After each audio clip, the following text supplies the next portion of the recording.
Home থেকে সকলকে স্বাগত। আজ আমরা ইংলিশের একদম বেসিক থেকে স্টার্ট করব। একটা ইংলিশের সেন্টেন্সে কি কি পার্ট থাকে সেই পার্টগুলো জানার জন্য প্রথমেই যেটা দেখতে হবে সেটা হচ্ছে আমাদের কি পার্টস অফ স্পিচ।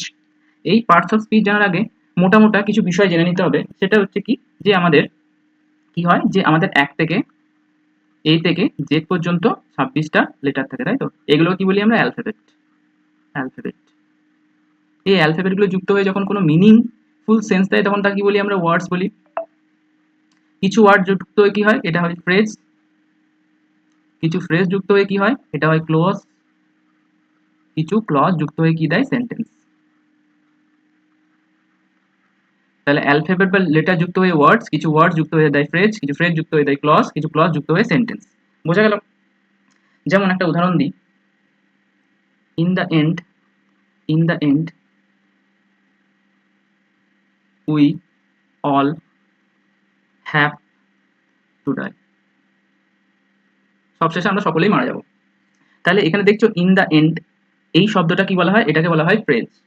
এখানে কিন্তু ভার্ব অথবা সাবজেক্ট থাকে না, কিন্তু ক্লজের ক্ষেত্রে মনে রাখতে হবে এখানে কিন্তু সাবজেক্ট এবং ভার্ব থাকবেই। বোঝা গেল? তাহলে ফ্রেজের ক্ষেত্রে কোনো সাবজেক্ট বা ভার্ব থাকে না, কিন্তু ক্লজের ক্ষেত্রে সাবজেক্ট ও ভার্ব থাকে। এর সঙ্গে মনে রাখতে হবে যে আমাদের ক্লজ দুই প্রকারের হয়। দুই প্রকারের সেন্টেন্সে ক্লজ দেখা যায়। কি কি ক্লজ হয়? দুই প্রকার। কি কি? একটাকে বলা হয় ডিপেন্ডেন্ট, ডিপেন্ডেন্ট। আর একটাকে কি বলা হয়? একটাকে বলা হয় ইন্ডিপেন্ডেন্ট, ইন্ডিপেন্ডেন্ট। বোঝা গেল? একটাকে বলা হয় পরাধীন, একটাকে হচ্ছে স্বাধীন। উদাহরণ দিয়ে ভালো বোঝা যাবে। দেখো, if he comes I will go. যদি সে আসে তবেই আমি যাব। বোঝা গেল? এখানে যদি এইটুকু কথা দিয়ে আমরা যদি ফুল স্টপ দিয়ে দিই, ইফ হি কামস, যদি সে আসে, তাহলে কথাটা কিন্তু সম্পূর্ণ হলো না। কিন্তু এখানে কিন্তু সাবজেক্ট এবং ভার্ব দুটোই আছে। তাহলে এখানে কথাটার সেন্স সম্পূর্ণ হলো না। তাহলে এটা কি বলবো? এটাকে বলবো ডিপেন্ডেন্ট ক্লজ। কিন্তু পরের বাক্যাংশে দেখো, আই উইল গো, আমি যাইবই। তাহলে এখানে কিন্তু আমাদের কি অর্থটা কিন্তু বা সেন্সটা কিন্তু পুরোটাই দিল। তাহলে এখানে কি বলবো? এটাকে বলবো ইন্ডিপেন্ডেন্ট ক্লজ বা স্বাধীন ক্লজ। তাহলে পরাধীন ক্লজ আর স্বাধীন ক্লজ বোঝা গেল? বোঝা গেল। নেক্সট যাচ্ছি আমরা, যেটা সেটা কি যে আমাদের পার্টস অফ স্পিচ কতগুলো এবং কি কি। মোটামুটি দেখে না আমাদের পার্টস অফ স্পিচ কতগুলো। সেগুলো হচ্ছে আমাদের কি? Noun, pronoun, adjective, verb, adverb, preposition, conjunction, interjection. এগুলো বাংলা লেখা আছে, বাংলাটা তো দরকার পড়ে না। কিন্তু ইংলিশটা দেখে না আমাদের কি আছে? Noun, pronoun, adjective, verb, adverb, preposition, conjunction, interjection. এইগুলো কিন্তু আস্তে আস্তে করবো আমরা। দেখো এখানে, দেখো এখানে দুটো শব্দ আছে যেটা আমাদের পরীক্ষা এসেছিল যে কোনটা কি। আমি আন্ডারলাইন করে দিচ্ছি। এ একটা শব্দ, এ একটা শব্দ, এ একটা শব্দ, এ একটা শব্দ, এ একটা শব্দ, এ একটা শব্দ। তাহলে এখানে হিটা কি? হিটা হচ্ছে সাবজেক্ট। আর এখানে সিম লেখা আছে, এটা কি? এটা হচ্ছে ভার্ব বা ক্রিয়াপদ। আর ব্রেভটা তাহলে কি? এখানে দেখো, এখানে কি বলছে? হি সিমস ব্রেভ, সে সাহসী, সে দেখতে সাহসী। তাহলে এখানে ব্রেভটা কাকে কোয়ালিফাই করছে বলতো? এখানে ব্রেভটা কিন্তু আমাদের সাবজেক্টকে কোয়ালিফাই করছে। তাহলে যে সাবজেক্টকে বিশ্লেষণ করে সে হয় কি? Adjective, adjective. তাহলে ব্রেভটা কিন্তু অ্যাডজেক্টিভ। পরের সেন্টেন্সে দেখো, হিটা কি? হিটা হচ্ছে সাবজেক্ট। ফরটা কি? ফরটা হচ্ছে ভার্ব, ফাইটের পাস্ট টেন্স ফর। আর ব্রেভলিটা কি হবে? এখানে দেখো সে কি করছে? বীরত্বর সঙ্গে লড়াই করেছিল, সে বীরত্বর সঙ্গে লড়াই করেছিল। তাহলে এখানে ব্রেভলিটা কাকে কোয়ালিফাই করছে? এই ব্রেভলিটা কিন্তু আমাদের ভার্বকে কোয়ালিফাই করছে। তাহলে ভার্বকে যে কোয়ালিফাই করে সে কি হয়? সে কিন্তু হয় অ্যাডভার্ব। তাহলে ব্রেভ কখনো কখনো অ্যাডজেক্টিভের মতো কাজ করছে, কখনো কখনো অ্যাডভার্বের মতো কাজ করছে। কিন্তু আমাদের সেন্টেন্সটা পড়ে বুঝতে হবে। নেক্সট যেটা আছে দেখো, যে পার্টস অফ স্পিচে মেন যে জিনিসগুলো, যে নাউন, দেখো লেখা আছে noun act as a subject object. Noun subject অথবা অবজেক্ট রূপে কাজ করে। যেমন লেখা আছে কুনাল স্যাং এ সং, কুনাল একটা গান গেয়েছে। এখানে দেখো কি হচ্ছে? কুনালটা হলে কি হবে? কুনালটা হবে সাবজেক্ট। আর কোনো কাজ করছে সেটা কি বোঝায়? সেটাকে বলা হয় অবজেক্ট। তাহলে কুনাল হচ্ছে সাবজেক্ট আর সংটা হচ্ছে অবজেক্ট। আর এই স্যাংটা কি? স্যাংটা হচ্ছে ভার্ব। বুঝে গেল? এখানে অন্যভাবে এটা মনে রাখতে পারি যে সাবজেক্ট যেটা হয়, সাবজেক্ট সেটা কি হয়? এটা হতে পারে কোনো পার্সন, হতে পারে কোনো জিনিস, থিং। তাহলে সাবজেক্ট কোনো থিং বা কোনো জিনিস হতে পারে। আর এর জন্য কোনো যখন আমরা ডেসক্রিপটিভ বা কোনো কিছু বলবো সেটাকে কি বলা হয়? সেটাকে বলা হয় অবজেক্ট, অবজেক্ট। এক কথায় বলতে পারি যে আমাদের সাবজেক্টটা কি? সাবজেক্টটাকে বলতে পারি আমরা ডুয়ার, মানে কোনো কিছু করছে। কি বলতে পারি? ডুয়ার। আর অবজেক্টটা কি করছে? কোনো কিছু রিসিভ করছে, বা এটা কি বলি? রিসিভার। তাহলে সাবজেক্টটাকে বলতে পারি ডুয়ার আর অবজেক্টটাকে বলতে পারি রিসিভার। তাহলে বোঝা গেল আমাদের নাউন কি হিসেবে কাজ করতে পারে, সাবজেক্ট অথবা অবজেক্ট হিসেবে কাজ করতে পারে। এখানে আরেকটা জিনিস খুব বোঝার, যেটা পরীক্ষাতে দেয়, যে কি পরীক্ষাতে কি দেয়, যে অবজেক্ট, এই অবজেক্টের কিন্তু দুটো প্রকারভেদ আছে। একটা অবজেক্ট কি হয়, একটা অবজেক্ট ক্রিয়াপদের জন্য হয় বা ভার্বের জন্য হয়, আর একটা অবজেক্ট কিন্তু প্রিপজিশনের জন্য হয়। প্রিপজিশন, একটা জিনিস মনে রাখতে হবে যে ভার্বের অবজেক্টের ক্ষেত্রে কিন্তু ভয়েস চেঞ্জ, যেটা পরে করাবো, ভয়েস চেঞ্জ কিন্তু হয়, কিন্তু প্রিপজিশন অবজেক্টের ক্ষেত্রে কোনো রকম ভয়েস চেঞ্জ হয় না। পরবর্তী ক্লাসে আমরা উদাহরণ সহকারে বুঝবো। বোঝা গেল? নেক্সট যেটা জিনিস সেটা হচ্ছে যে আমাদের কি subject complement. Subject complement, complement, subject কমপ্লিমেন্টটা কি, যে সাবজেক্টের ক্ষেত্রে একটু অতিরিক্ত তথ্য প্রদান করা হচ্ছে সাবজেক্ট কমপ্লিমেন্ট। বোঝা গেল?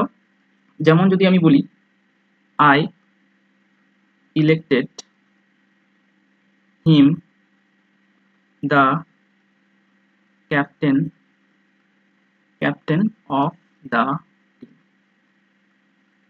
তাহলে বোঝা গেল এই হিমের ব্যাপারে কি হচ্ছে, যে অতিরিক্ত আমরা কি এক্সট্রা ইনফরমেশন দিচ্ছি, কি দিচ্ছি, the captain of the team. তাহলে হিমটাকে the captain of the team, তাহলে এটা হচ্ছে কিন্তু আমাদের কি সাবজেক্ট কমপ্লিমেন্ট। বোঝা গেল? তাহলে এটা হচ্ছে সাবজেক্ট কমপ্লিমেন্ট। নেক্সট যে বিষয় সেটা হচ্ছে কি, যে প্রোনাউন। প্রোনাউন, প্রোনাউনের ক্ষেত্রে কি বলা হয়েছে, দ্য প্রোনাউন কি বলছে, যে pronoun comes in a place of noun. তাহলে নাউনের পরিবর্তে যে আসে সেই তো প্রোনাউন। বারবার আমরা কুনান না লিখে আমরা কি করি, হি লিখি, কখনো সি লিখি, কখনো দে লিখি, কখনো ইট লিখি। ঠিক আছে? বারবার রিপিটেশন এড়ানোর জন্য কিন্তু আমরা নাউনের পরিবর্তে কি বসাই, প্রোনাউন বসাই। নেক্সট দেখো কি বলছে, যে ভার্ব। ভার্ব কাকে বলছি আমরা, যে ভার্ব হচ্ছে, এটা যদি সাবজেক্ট হয়, এটা হচ্ছে অবজেক্ট, তাহলে এটা হচ্ছে ভার্ব।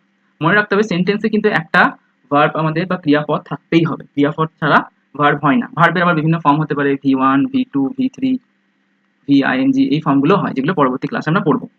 তারপর কি, তারপর হচ্ছে অ্যাডজেক্টিভ। এটা কি করে, এটা নাউন অথবা প্রোনাউনকে কিন্তু কোয়ালিফাই করে। এটা কি করে, নাউন অথবা প্রোনাউনকে কোয়ালিফাই করে। যেমন দেখো, কুনাল স্যাং এ রোমান্টিক সং। বোঝা গেল?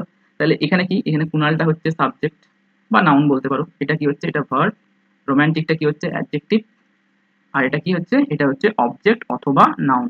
তাহলে দেখো কি রকম সং, তাহলে রোমান্টিক সং, তাহলে এখানে কি নাউনকে কোয়ালিফাই করছে, তাহলে এটা কি হবে, এটা হবে অ্যাডজেক্টিভ। বোঝা গেল? নেক্সট জিনিস দেখো কি বলছে, অ্যাডভার্ব। অ্যাডভার্বে কি বলছে, the adverb qualify A verb, adjective or adverb. Adverb কিন্তু কখনো কখনো ভার্বকেও কোয়ালিফাই করে দেয়, কখনো কখনো অ্যাডজেক্টিভকে কোয়ালিফাই করে, কখনো কখনো অ্যাডভার্বকেও কোয়ালিফাই করে। উদাহরণ দেখো, কুনাল স্যাং এ সং সুইটলি। তাহলে কুনাল মিষ্টিভাবে একটা গান গেয়েছিল। তাহলে এখানে সুইটলি এটা কি, এটা হচ্ছে আমাদের অ্যাডভার্ব। তাহলে গানটা কেমন গেয়েছিল, সুইটলি, তাহলে সং। তাহলে এই ভার্বকে কিন্তু কি করছে, অ্যাডভার্ব কোয়ালিফাই করছে। বোঝা গেল? আমরা অলরেডি দেখে নিয়েছি যে অ্যাডভার্ব ভার্বকেও কোয়ালিফাই করতে পারে, অথবা অ্যাডজেক্টিভ অথবা অ্যাডভার্বকেও কোয়ালিফাই করতে পারে। যেমন ধরো, he ran very slowly, slowly. তাহলে এই স্লোলিটা কি, স্লোলিটা কিন্তু অ্যাডভার্ব, আর ভ্যারিটা কি, ভ্যারিটাও কিন্তু অ্যাডভার্ব। তাহলে দেখছো অ্যাডভার্ব অ্যাডভার্বকে কোয়ালিফাই করছে, তাহলে এটা হচ্ছে আমাদের অ্যাডভার্ব। বোঝা গেল? নেক্সট হচ্ছে কনজাংশন, হচ্ছে দুটি ওয়ার্ডকে যুক্ত করে। যেমন দেখো, রাহুল দিনেশ স্যাং এ সং। বোঝা গেল? তাই মনে রাখতে হবে দুটো ওয়ার্ডস কিন্তু সিমিলার হতে হবে।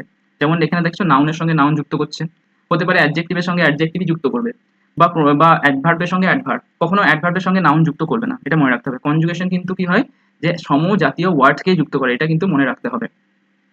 নেক্সট দেখো কি বলছে, প্রিপজিশন। প্রিপজিশনের ক্ষেত্রে কি বলেছে, it related a noun or pronoun with the other words of a sentence. এটা কি করে, একটা অ্যাডিশনাল যুক্ত করে। যেমন দেখো বলা আছে না ক্লাস, তাহলে ইনটা কি হচ্ছে, ইনটা হচ্ছে প্রিপজিশন। ইন, অন, টু, এই যে জিনিসগুলো আছে এগুলো হচ্ছে কিন্তু প্রিপজিশন। বোঝা গেল? এখানে দেখো এক্সট্রা জিনিস যোগ করছে, তাহলে এটাকে কি বলবো, এটাকে বলবো আমরা প্রিপজিশনাল ফ্রেজ বলতে পারি। বোঝা গেল? যেহেতু প্রিপজিশন আছে, প্রিপজিশনাল এটা কি, এটা প্রিপজিশনের অবজেক্ট, আর এটা কি, এটা হচ্ছে সাবজেক্ট, আর এটা হচ্ছে ভার্ব। নেক্সট হচ্ছে ইন্টারজেকশন। ইন্টারজেকশন দেখো একটা এক্সপ্রেশন, এটা হতে পারে আনন্দের অথবা দুঃখের। যেমন এখানে সেন্টেন্সে বলছে কি, hurray we won the match. তাহলে এখানে কি, এখানে কিন্তু আমাদের হ্যাপিনেসের কথা বলছে, তার জন্য আমরা এখানে কি ওয়ার্ডটা ইউজ করছি, হুররে। অ্যালাস হতে পারে, অ্যালাস ইজ নো মোর, এরকম হতে পারে, সে আর বেঁচে নেই, তাহলে সেটা দুঃখের ক্ষেত্রে হবে। আচ্ছা, তোমরা এই সেন্টেন্সের মধ্যে কতটা বুঝলে, তার একটা প্র্যাকটিস সেট আছে, দেখি তোমরা কতটা করতে পারো। প্রথমে নিজে করবে, তারপর অ্যান্সার দেখবে। প্রথমে পজ করে নিজে করো, তারপরে অ্যান্সার দেখো। প্রথমে কি বলা আছে, the cat jumped over the fence. তাহলে এখানে জাম্পড, এটা কি হবে, জাম্পটা কি দেখো, জাম্পটা তাহলে কি হবে এখানে, এটা হবে কিন্তু ভার্ব। তারপর লেখা আছে রিনাউন্ড সিঙ্গার টুডে। তাহলে একজন বিখ্যাত সিঙ্গার আজকে আসবে। তাহলে এখানে দেখো নাউনকে যে কোয়ালিফাই করে তো সে কে বলতো? এখানে ইডি থাকলে কিন্তু ভার্ব হয়ে যায় না, এটা মনে রাখতে হবে, ঠিক আছে? কখনো কখনো ইডি দেখে কিন্তু আমরা ভার্ব করতে পারি না, বা আইএনজি থেকে কোনোদিন ভার্ব করতে পারি না। সেন্টেন্সটা পুরো দেখতে হবে। তাহলে এখানে সিঙ্গারকে কোয়ালিফাই করছিস, তাহলে সিঙ্গারটা কেমন আমাদের? এটা কিন্তু আমাদের সাবজেক্ট বা এটা হচ্ছে নাউন। তাহলে নাউনকে যে কোয়ালিফাই করে সে কে? সেটা কিন্তু অ্যাডজেক্টিভ। তাহলে এটা হবে কিন্তু অ্যাডজেক্টিভ। তারপর দেখো সি ড্যান্স গ্রেসফুলি। তাহলে সিটা কি? সি হয়তো এর একটা নাম আছে, তার পরিবর্তে ব্যবহার করেছে, তাহলে এটা কি হবে? এটা হবে কিন্তু প্রোনাউন। নেক্সট দেখো কি আছে, নেক্সট দেখো দ্য বার্ডস আর সিঙ্গিং। এখানে বার্ডসটা কি? তাহলে এখানে বার্ডসটা কিন্তু নাউন। আচ্ছা, নাউন বোঝার জন্য আরেকটা মনে রাখবে যে নাউন কিন্তু কি হয়, প্লুরাল বা বহুবচন করতে পারি, যেমন বার্ডস বার্ডস, টয় টয়েস, বয় বয়েজ, এরকম কিন্তু করা যায়। কিন্তু অন্যান্য ক্ষেত্রে করা যায় না, অ্যাডজেক্টিভ বা অন্যান্য কিছু ক্ষেত্রে এস যোগ করতে পারি না। নাউনের ক্ষেত্রে কিন্তু প্লুরাল করা যায়। তাহলে এটা কি হবে? এটা হবে নাউন। তারপরে দেখো they arrive and left early. দুটো শব্দকে জুড়ছে, আমি কি বললাম? সমজাতীয় শব্দকে জোড়ে। এখানেও দেখো এটা কি পাস্ট, এটাও পাস্ট, তাই তো? এটাও পাস্ট ফর্মে আছে, এটাও ভার্বের পাস্ট ফর্মে আছে। তাহলে কে যুক্ত করছে? অ্যান্ড। তাহলে অ্যান্ডটা কি হবে? কনজুগেশন। বোঝা গেল? নেক্সট দেখো হি ওয়াকড ইনটু দ্য রুম। তাহলে ইনটুটা কি হবে? অ্যাডিশন একটা শব্দ বসাচ্ছে, তাহলে এটা হবে কি আমাদের প্রিপজিশন।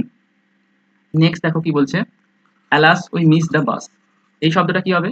এই অ্যালাস এখানে কি বলছে? একটা বিস্ময় বিস্ময় প্রকাশ করছে, তাহলে এটা কি হবে? এটা হবে ইন্টারজেকশন। তারপরে দেখো she can sing for money. এখানে ফরটা কি হবে? ফর কিন্তু হবে প্রিপজিশন। তারপরে দেখো we or A blue shirt. তাহলে ব্লুটা কি?